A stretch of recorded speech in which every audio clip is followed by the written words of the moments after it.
hiatus, a word most manga fans are familiar with. Due to the intense physical and mental demands of creating manga, most series experience a hiatus once or twice during publication, but there are a few series that probably come to mind above all else when the word is mentioned. Hunter x Hunter, Berserk, and Vagabond. While all three are known for extensive and frequent hiatuses, one of them stands out. Hunter x Hunter has spent most of its lifespan on hiatus, but every year or so Togashi releases a batch of chapters. As a matter of fact, just recently he posted a picture of himself working on the manga to Twitter. Berserk also spent many years on and off hiatus, but with Miura's unfortunate passing a few years ago, the reins shifted to Studio Gaga, and they have been releasing chapters more or less regularly ever since. So that leaves Vagabond, which hasn't seen a new chapter since 2015. Takehiko Inoue has finished manga before, massively popular and critically acclaimed ones at that. He's also still working on another series, albeit very infrequently, which was last updated as recently as a few months ago. Wow. So why has Vagabond, viewed by most as his greatest work, look how fast he draws the hair, Inoue himself included, been untouched for the better part of a decade? What led to this man practically abandoning his masterpiece? Well, to understand that, we have to go back to the beginning. It's amazing. Inoue was born January 12th of 1967 in Kagoshima, a prefecture at the southern tip of Japan's Kyushu island. From an early age, Inoue was fond of drawing, and he always assumed he would work in some artistic field, but he was unsure of which direction he would take. Despite reading manga as most kids did, becoming a manga artist wouldn't be a thought in his mind until years later. It was the experiences he had in high school that eventually led him down this path. In junior high, Inoue would join both the kendo and basketball clubs at his school, the latter in order to impress girls. Does that sound familiar? Similar to the main character of his manga Slam Dunk, he joined for superficial reasons, but found himself falling in love with the sport and growing immensely because of it. His team was not very good. They lost more than they won, but through all the losses and the occasional wins, he learned many things. He came to greatly appreciate the progress he made with his team, something he would hold on to all his life and eventually put in his manga. This energy was also something he found in a certain manga series. Around this time, Inoue discovered Dokuben, a baseball manga created by Shinji Mizushima. The manga displayed an immense passion for team sports, something Inoue himself had just recently developed, and immediately Inoue felt a connection to the story. It's hard to find out much about this series online. All I could find were some scans of the manga as it was originally published, meaning in Japanese. Oh my god, the scans, that throws me back. Many famous mangakas tend to die around 50, 60, it's too much work. Kills them. Yeah, I've seen a really good documentary on it on YouTube. It was really good. Yeah, the scanlations, oh my god. Do you see yourself in a baseball manga? Hell no. I don't think I would read a sport-based manga either. Don't they have like ghost drawers or like drawing assistants for these mangas? It's crazy to me that they're drawing all of this on their own.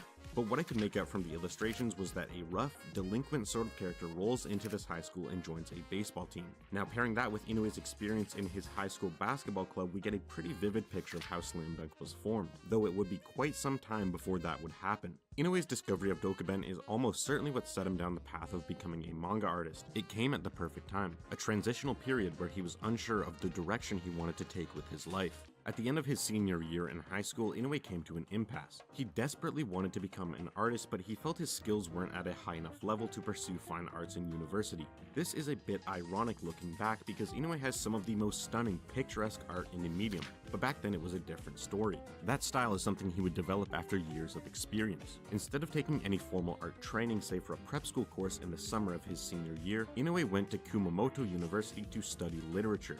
Now, you may be thinking this is where he developed his phenomenal writing skills, his ability to create intensely emotional characters and philosophical plotlines, but it's not. Inoue dropped out before even completing his first year. You see, while he was studying, Inoue was sending manuscripts to Shonen Jump rookie contests. Within a few months, his work was noticed by editor Taizo Nakamura, who not only encouraged him to continue drawing, but also got him a gig as an assistant on a popular series titled City Hunter, created by Hojo Tsukasa. It's under Tsukasa's wing that Inoue would A lot of famous mangakas have been pushed by editors. really begin to flourish, spending 10 or so months learning from a bona fide and popular pro.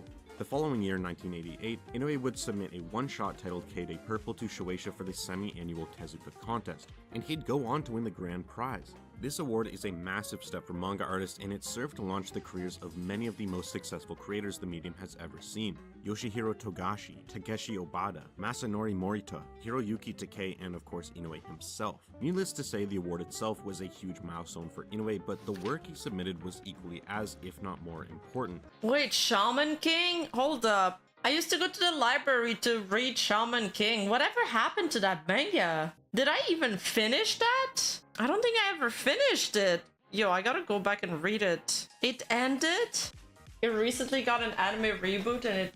Okay. That was good. It was like kind of funny, but interesting at the same time. It was action-based. I like shonens. And my VTube studio is being really buggy. I'm just gonna play the video.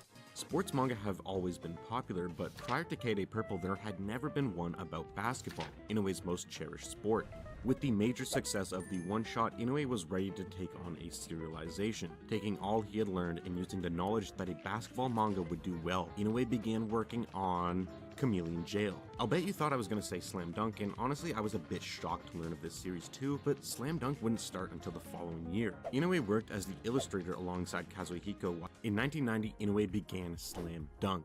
This series combines everything Inoue has learned about manga with his immense passion for the sport of basketball into what is arguably, and you'd have a damn easy time making this argument, the greatest sports manga of all time. Slam Dunk was a massive success almost instantly. Its eye-catching art and lovable characters grasped audience attention and never let go. Really? Slam Dunk follows Sakuragi Hanamichi, a rather slow delinquent teen who joins his high school's basketball team in order to impress a girl, only he has no skills for the sport whatsoever. As the plot progresses, Sakuragi grows both in skill and as a person, and comes to form indestructible bonds with his teammates. It's an underdog story through and through. Sakuragi's unabating efforts to improve deeply resonated with the Japanese readers. It took only a few months of publication for Inoue to begin receiving letters from fans describing how much they loved the story, and more importantly, how it inspired them to take up playing basketball. Deeply moved, Inoue would pour even more of his heart into the story. 3 years later, Slam Dunk would get... That one manga created the entire NBA fandom in Asia? Wow. Get a TV anime adaptation, sending basketball's popularity in Japan to the f***ing moon. I could go into much more detail about the cultural revolution behind this manga, but that isn't exactly what this video is about. Still, this is important context for Inoue's career, so let's do a rapid-fire round of facts. Between 1990 and 1995, over 1 million Japanese citizens began playing basketball through high school and recreational leagues. Volumes 21 through 23 shattered the initial book print run with 2.5 million copies each, a record that wouldn't be broken until 2002 by a certain pirate manga. In 1994, I wonder what manga is that? the 40th annual Shogakukan Award in the shonen category. Slam Dunk remains to this day, 30 years later, the best-selling sports manga of all time with over 170 million copies in circulation worldwide. Slam Dunk was the first manga Inoue put his all into. He pulled things out of his heart and soul, threw them on the page, and sold millions of copies. His deep, intense love for the sport is evident all the way through to the end of... That's how you make good writing and good story. Is when you borrow from real life experience. The series and even passed into his later career. It wouldn't be ridiculous to claim that he might have even more passion for basketball than manga. Following the very, very successful years of Slam Dunk's publication, Inoue would launch a short online manga called Buzzer Beater. Again, the story was about basketball. That bug just couldn't escape his mind. He loved it way too much. But it would only last 2 years, 4 volumes total. After Buzzer Beater, Inoue was hardly drawing anything and was seriously considering just ending his manga career. That was when an editor handed him a novel. There was no intention to spark inspiration. He did this simply to help Inoue kill time. That novel was Musashi by Eiji Yoshikawa, a fictionalization of famed philosopher Miyamoto Musashi's life. Inoue cracked the book open, began reading, and was awestruck. His hands started shaking with the desire to draw these characters. Later that year, Vagabond would begin publication. Wow. From page 1, the impact Yoshikawa's... Wait, the art looks so beautiful. Novel had on Inoue is evident. Inoue said he wanted to draw these characters and this story, but when you read Vagabond, it seems more like he was born to do so. Feudal Japan is illustrated with incredible detail. Wow. The series is filled with many stunning illustrations of nature that sometimes focus on small details, such as a blade of grass or a droplet of rain with precision that seems inhuman. Incredibly, this level of detail would remain throughout the series even after he switched from using pens to brushes for the art. What the brush lacks in control, it makes up for with line fluidity. Inoue's line work is so seamless it almost feels like it's breathing, but somehow Inoue manages to keep the same detail with his brushwork that he had with his pens. How? I couldn't begin to tell you, but why he made that choice? That I can. What the fuck? See, Inoue was inspired by the director Akira Kurosawa, who has such an incredible laundry list that we'd be here for hours if I went through it. But Kurosawa... Okay, so after this stream, I'm gonna put all of this director's movie on my watch list and this manga. I love samurai stuff, and I especially have even more of a fascination for old samurai movies. I had a phase where I only watched like 70s samurai Japanese movies and stuff. So good. The most iconic samurai movies of all time, so naturally Inoue saw it as the gold standard and wanted his work to be reminiscent of it. The switch over to brushes was in order to capture that gritty, dark feeling Kurosawa's films embodied. But reading through Vagabond, it's clear Kurosawa had a large impact on the way Vagabond is laid out. Vagabond... Oh, he's the guy that did 7 Samurais? Okay, I've seen that. As a samurai story, of course has many battle scenes. Every last one of them is illustrated beautifully and paneled in a way that flows like you're watching a film. Having just worked on a sports manga, something that obviously includes a lot of physical activity, Inoue mastered the ability to accurately depict the human body's movement. Pairing that with the subject matter and inspirations of Vagabond, Inoue created a samurai story Kurosawa himself would have in all likelihood very much appreciated. Inoue had a lot to say with Vagabond. I mean, Quentin Tarantino definitely borrows a lot from these type of movies as well.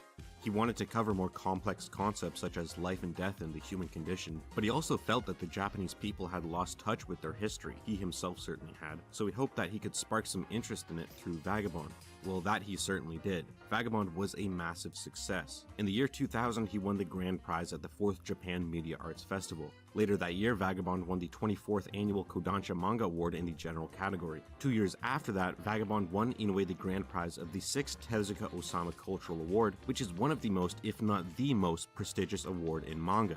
But before all that, Inoue would start up a second series in 1999, running in tandem with Vagabond. This series was titled Real. It follows 3 high school students, 2 of which are wheelchair-bound, who make efforts to better themselves through the sport of basketball. After seeing televised games of wheelchair basketball, Inoue was inspired. He saw these athletes pursuing the sport they and Inoue alike love in spite of their physical condition, and he needed to draw it. Real is an I've already seen 7 Samurais. I'd probably watch you next. Yeah, Kill Bill is a love letter to samurai movies, that's absolutely true. Intensely emotional story, one that confronts some of the hardest subjects in life. Characters experience an array of struggles and emotions. They face the fear that they are not enough, question whether they even can be enough because of their disabilities, but continue to try regardless of any of that. Vagabond and Real are both stories that do an incredible job of exploring the human condition, what it means to live, how one should go about living, but they do it from 2 different perspectives. Vagabond is a very solitary story. It follows one man on a self-centered path who, through his isolation, comes to realize the error in his ways. That's Whereas beautiful. Real follows multiple characters who feel limited by their own condition, and it is through other people that they grow.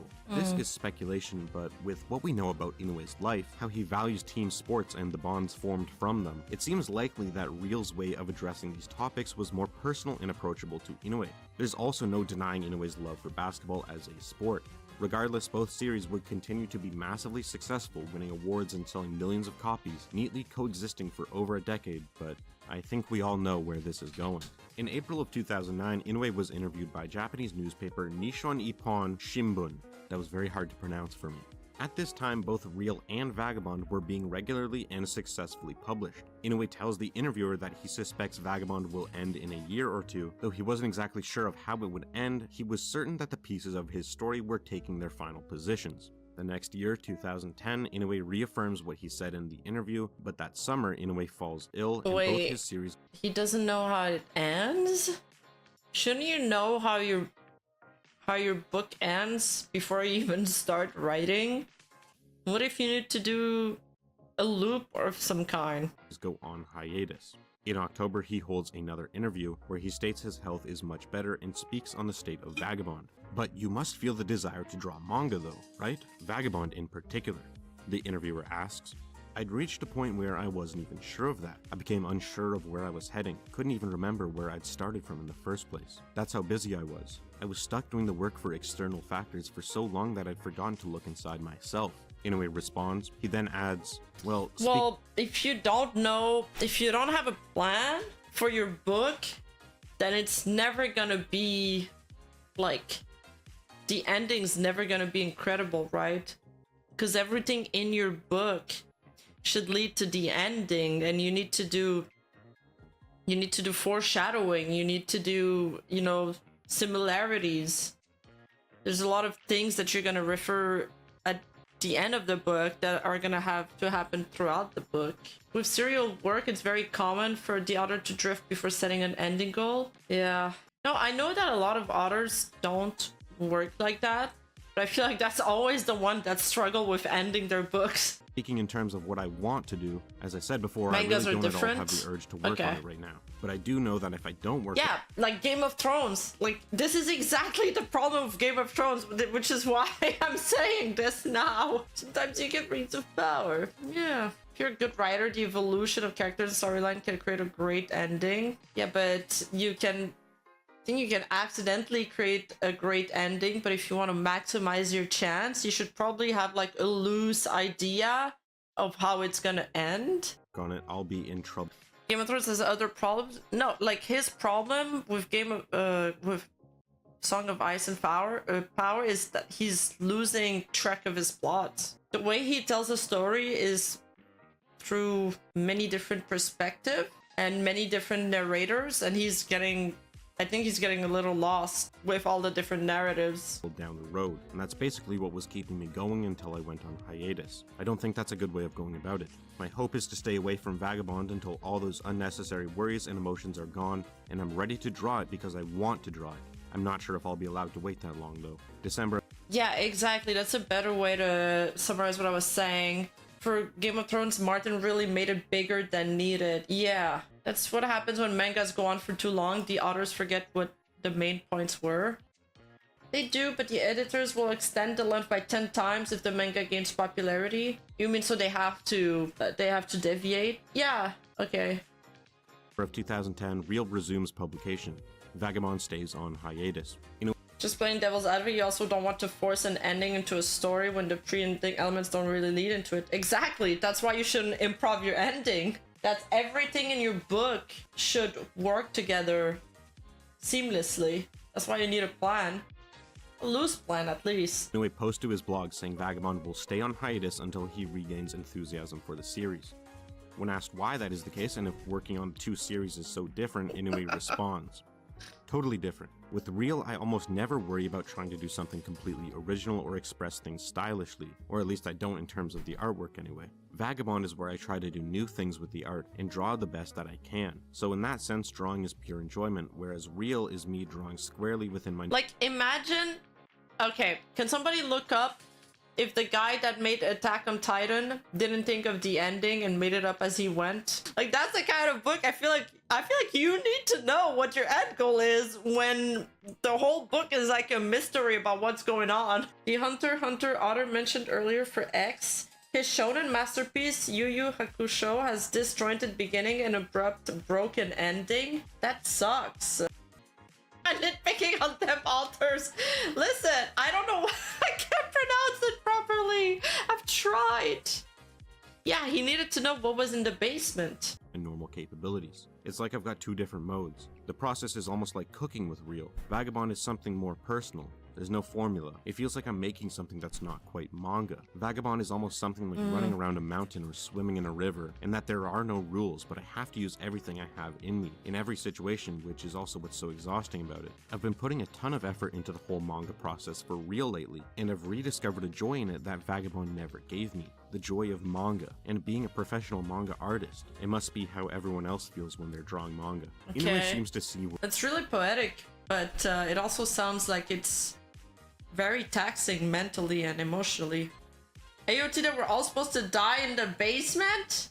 So he pivoted to his other ending? Working on Vagabond as a pursuit of perfection. Or if not that, then something quite close. He feels this pressure to make it original and as good as it can possibly be.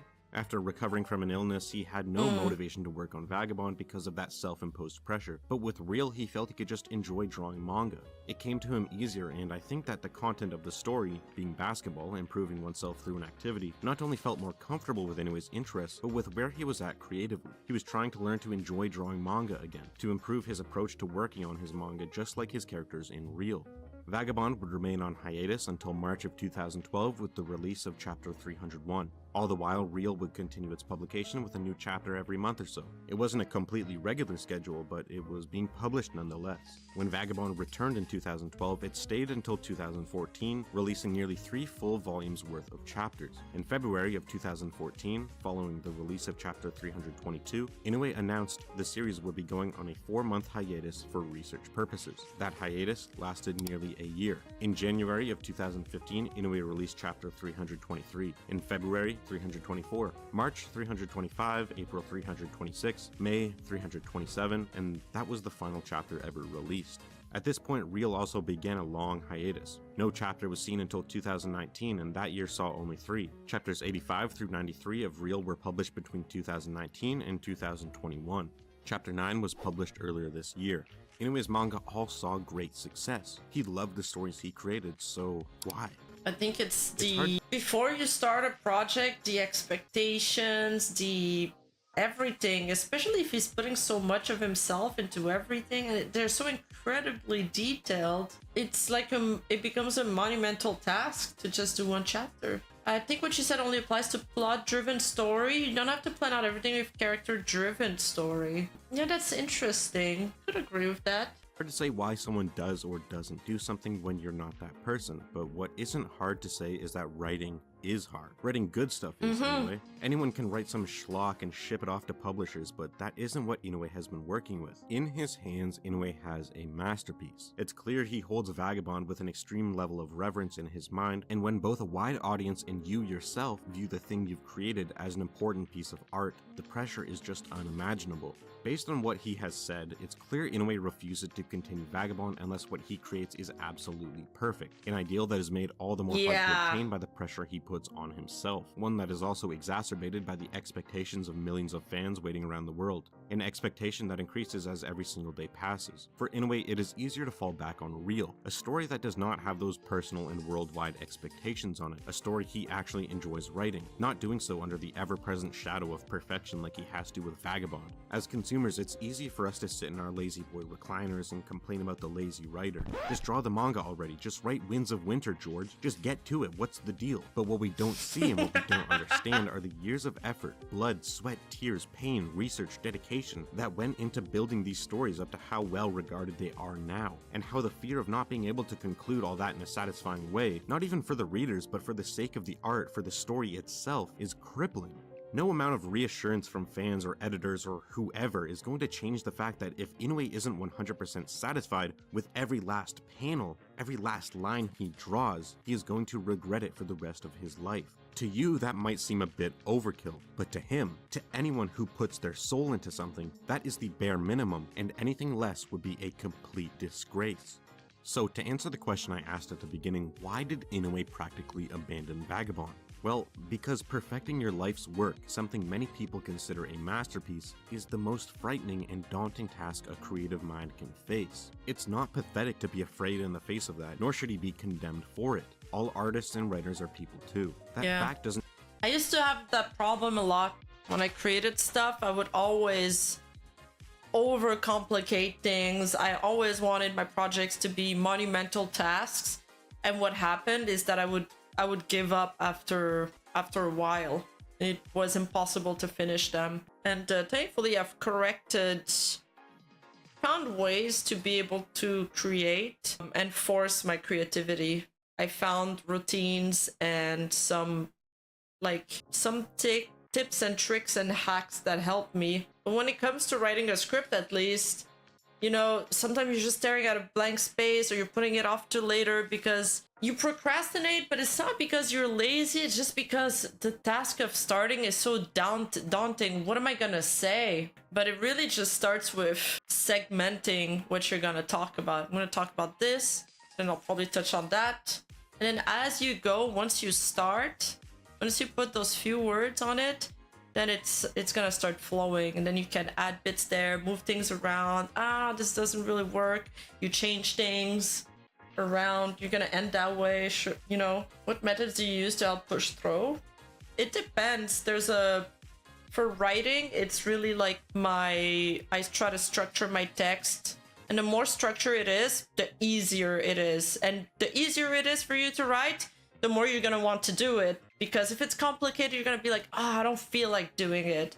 But when I'm like, intro, debut, I'm gonna use one for my script. Debut, plot, I want to talk about her characteristic, why she was a success, you know, tension, plot twist, downfall, whatever. This controversy, I gotta mention that was important. I'll just put it in there as a bullet point. I'll be like, I gotta mention that. And as you research, you find more stuff too, and then you can build on that. And sometimes I just think of lines or jokes that I want to put in my script. I just write them down, and I'll try to build around these. You know, anything that you can build on or that inspires you, you should just write it down. And at the end of the script, sometimes the script has gone a totally different direction, and you're like, it doesn't fit anymore, so you just remove it. You adapt. It was a dark and stormy night. Me and insert male character were stuck in this cabin in the woods. And when it comes to creative, like drawing and art, it's you just have to sketch a lot. Like you give yourself 1 hour or a few hours per week where you sketch a lot of the time. And when you have like a blank or you draw no inspiration, then you can go back to your sketchbook and think about, look through your stuff, see what you liked, and then you're like, hey, I like this, I can work with that. And you take that design again, and then you build on it, and you're like, oh, I could bring this here. And you just like, you have to almost make it a mechanical process. Even though it's an artistic process, you gotta find a way to force it.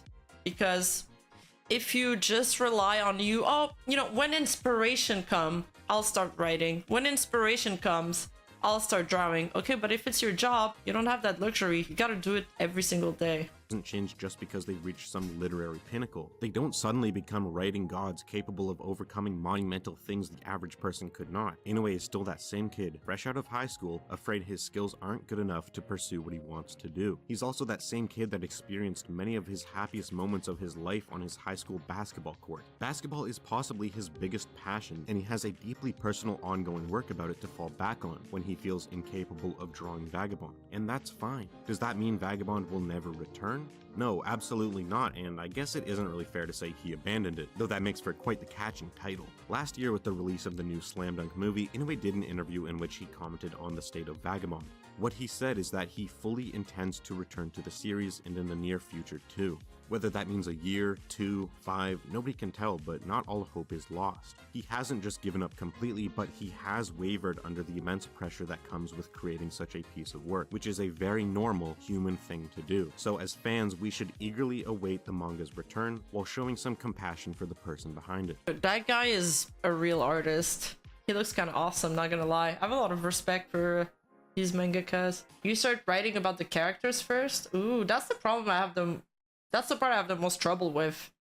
I feel like I usually have a good idea of how I want the principal characters to look like probably the protagonist and the antagonist, because I love villains. But I can't really think about the secondary characters that well. I don't have them fleshed out. Heart.